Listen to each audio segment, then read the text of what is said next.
Дін адамға екі дүниенің бағытына апаратын тура жолды көрсетеді. Адамның бүкіл іс әрекетін қайырымдылыққа, ізгілікке бағыттайды. Уақыт көші жылжыған сайын тәуелсіздік тұғырына қонақтаған қазақ елінің көне тарихының бір саласы саналатын діни ғылымды зерттеу мен түгендеуге деген ұмтылыс қарқыны арта түсті.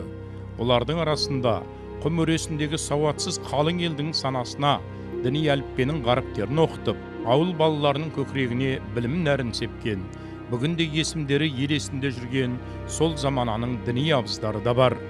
Құмнарында өркен жайып, өн бойындағы табиғи асқан дарындылығымен ерекшеленген Арал Хазірет Сұлтан Уәйіс Үдерұлы дін саласындағы өте білікті қайраткерлердің көшбасшысы болған адам.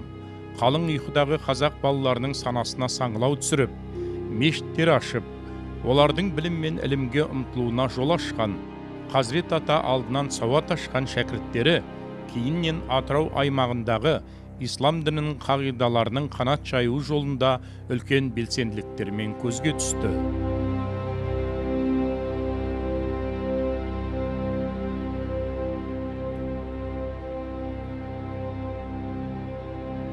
Сұлтан Уәйіс өзінің шын аты Арал деп, жаңағы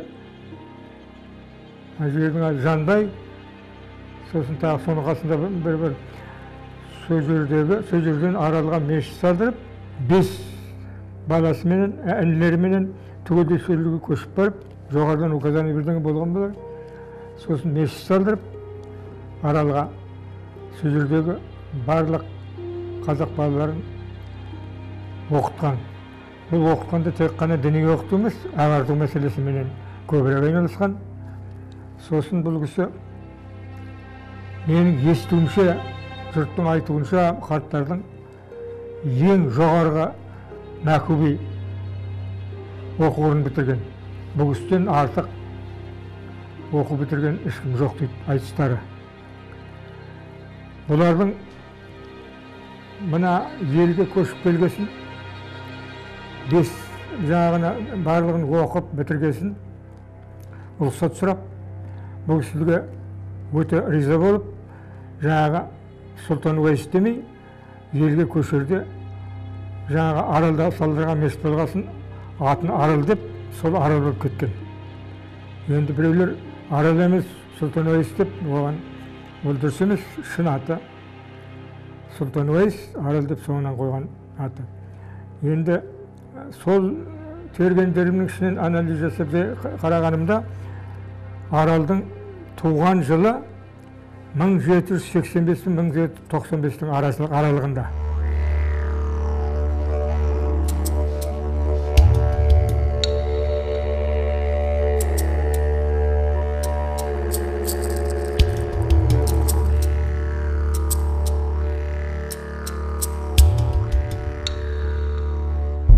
Жотасы биік дендерім тарихи танымдық деректі фильмін түсіру экспедициялық тобы Нарын құмындағы Дендер еліндегі тарихи мекен Арал Хазірет қорымына келіп тоқтады. Бұл жер Нарын құмындағы кеше 19 ғасырдың бастауындағы алғашқы мешіттер ашып, айналадағы қазақ балаларының ел жұртын діни бағыттағы сауаттылыққа ұстанған мешіт болған үлкен қасиетті өлке. Нарында есімі мәңгі тарихқа енген Арал Ахон Хазірет бейіті басында тұрмыз. Бұл Беріш Себектің Кемесай атасынан тараған ұрпақтардың ішінде Үдердің Сұлтан Уәйіс, кейіннен Арал Хазірет атанған ұлы осы жерге жерленген. Осы жерде Арал Хазірет, Ахон Хазірет бабамызбен бірге ол кісінің өзінен тараған ұл қыздары 12 адамның көпшілігі осы қорымда жерленген.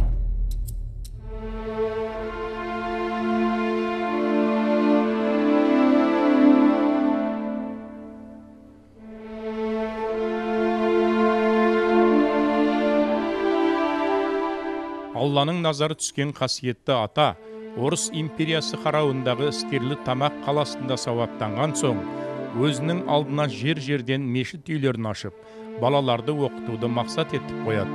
Бөкей ордасының құрылуымен бірге Астархан облысы Қызылжар аумағы мен қазіргі Исатай ауданының Жамбай селосынан өзі қоныстанған Нарынқұмының шығыс беткейіндегі Тума ауылынан мешіттер салғызады.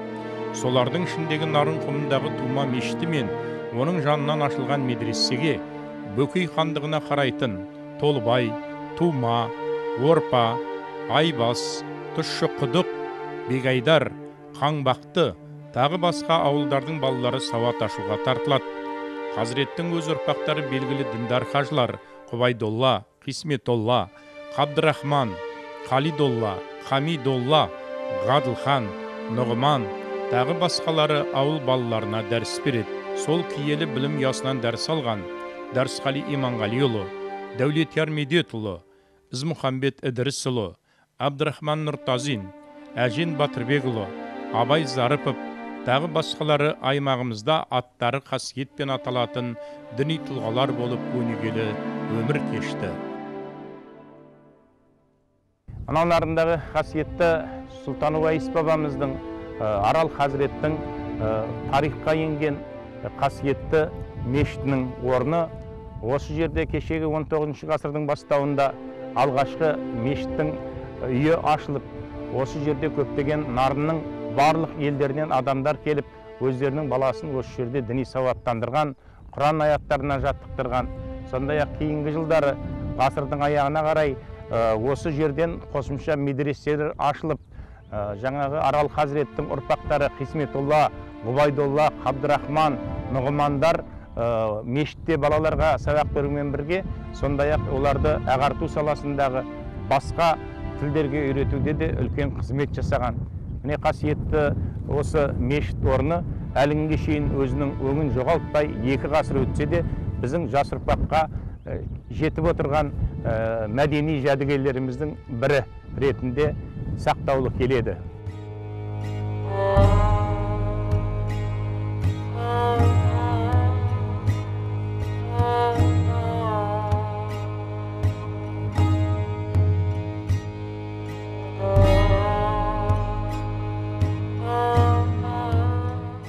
Арал Хазірет ұрпақтары өте сауатты, діни білімді, қысқасы жан-жақты белсенді азаматтар болып өркен жайды.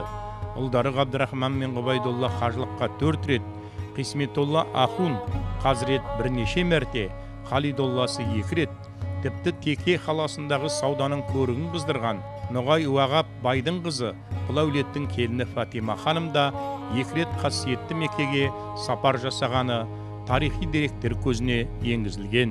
Хазіреттің 9 ұлының бірі Халидолла қажы дін сауаттылығымен қатар Құм өңірінде сауда нүктелерін ашып, жоқшылық заманында жергілікті халықты күнделікті қажеттілікті бұйымдар мен азық-түлікпен қамтамасыз етіп отырған.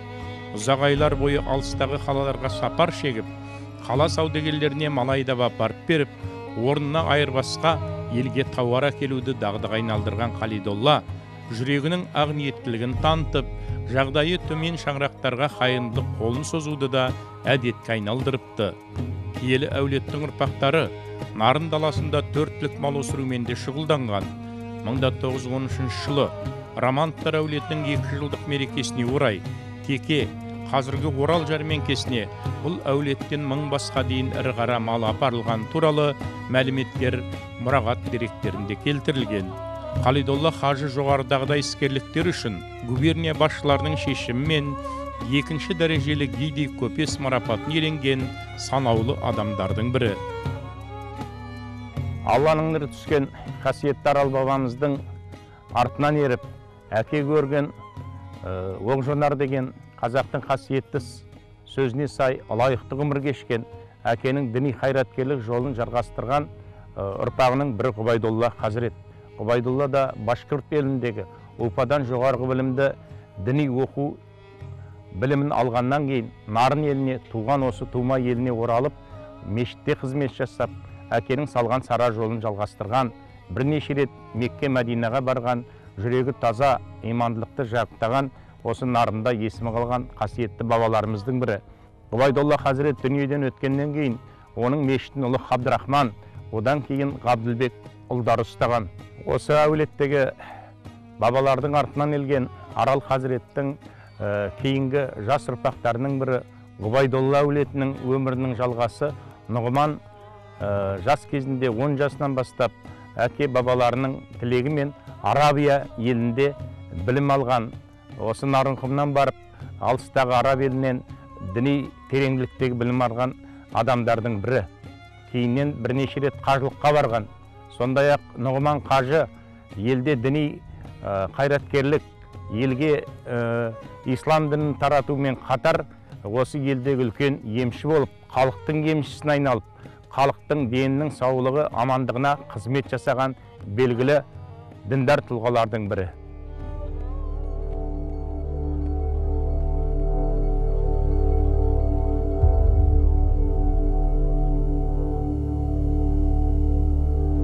Нарынқұмындағы қасиетті Арал қауымы Атырау қаласынан, Жайық жағалауындағы ауылдардан шалғай жатырғанымен, бұл жерге жанына Шипаз деген жамағат көптеп келіп, әулиелерден шарапат іздеп, осы қауым басына түнеуді дағдыға айналдырған. Ғибратты ғұмыры арқылы өз заманасының көзі қарақтақ сақалы, діни саладағы абызы атанған Хазіреттің жасаған ғұмырнамасы жаңа дәуірдегі дін әлеміндегі өз орнын таппай, дағдарыста жүрген жас діншілдер үшін үлкен мектеп болары даусыз. Ол үшін ең бастысы, бір әулеттен бірнеше қажылар мен діни ағартушылар өсіп шығарған Арал Хазірет есімі санамыздан сүртіліп, көмескіленіп қалмас үшін қасиетті аталар басына тарихшыларды тоғыстырып, олар туралы ғылыми зерттеулер жүргізіп, танымдық кітаптар шығару әбден қажет-ақ. Қолдан келсе Өрлік ауылынан Арал Хазірет Сұлтан Уәйіс Үдерұлы атындағы мешіт үйін тұрғызу кейінгі ұрпақтарының ғана емес, барша елдің төл ісі болып қалуы керек екендігі соңғы жылдарда жиі айтылып келеді. Біз енді мына Нарынқұмында кезінде ең бірінші медресе ашып, мешіт салып, халықта сауатын ашқан Сұлтан Уәйіс шынында халықта Арал Хазірет болып аталып жүрген атамыздың ұрпақтарының бірі. Енді мына кеше тәуелсіздік орнағаннан кейін соңғы кезде дінді насихаттау, ең бірінші халықтың ішінде сауатын ашқан атамыздың атын шығарып, сол кісіні бұрыннан бала күнімнен әкемнің қасында еріп жүріп, қайда жатқанын бәрін білетін едім. Сол ұрпақтары бірнеше ендерде тоқтатып қалсымағанмен бірге жүріп, сол кісілерге мына Ендер тауынан бір үлкен белгілер алып барып, таспен аттарын жазып бере қойдық. Соңғы кезде ұрпақтары болып жиналып, мына ең соңғы рухани жаңғыру бойынша көп қозғалыстар болып жатыр. Солар мына ескі құлпытастар табылып, солар бұрын оқылмаған заттар аударып, қазақша тілдерін шығарып, сонда өзіміздің кейбір аталарымыз бәрі табылып жатыр. Сондай жұмыстармен айналысып жүрміз. Бұл енді мына болашақ ұрпаққа, қазақ өзінің жеті атасын біліп жүрсін дейді ғой. Болашақ ұрпаққа өзінің аталарын білгені, олардың қандай адамдар болғаны зерттеп түсініктеме беру. Менің қолымда тұрған Ғұбайдолла Хазіреттің күнделігі. Шамамен 1860-70 жылда жазылған сияқты. Бұл жерде дерек жоқ та, ескі кейбір жерде жазылған, бірақ бұның ішінде тап-таза аудармасын оқығанда 1830 жылдарда Меккеге ең бірінші барғанда жазған өзінің күнделігі екен.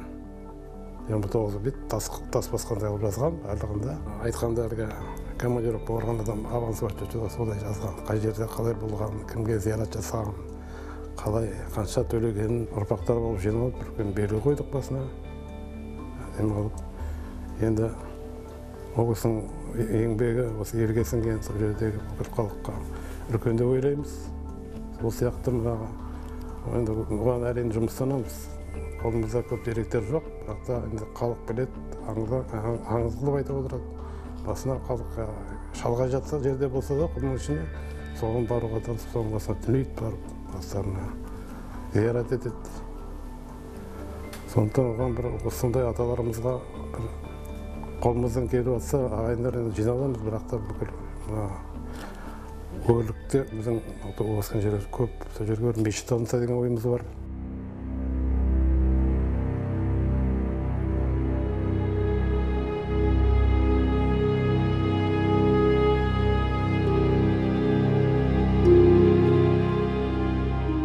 туған елдің тұғырының түтінінің түзу самғап, халықтың денінің саулығына, басының амандығына қашанда тілеулес қажылар мен қазіреттер тума қорымы төрінен өз шапағат нұрын шашып жатыр.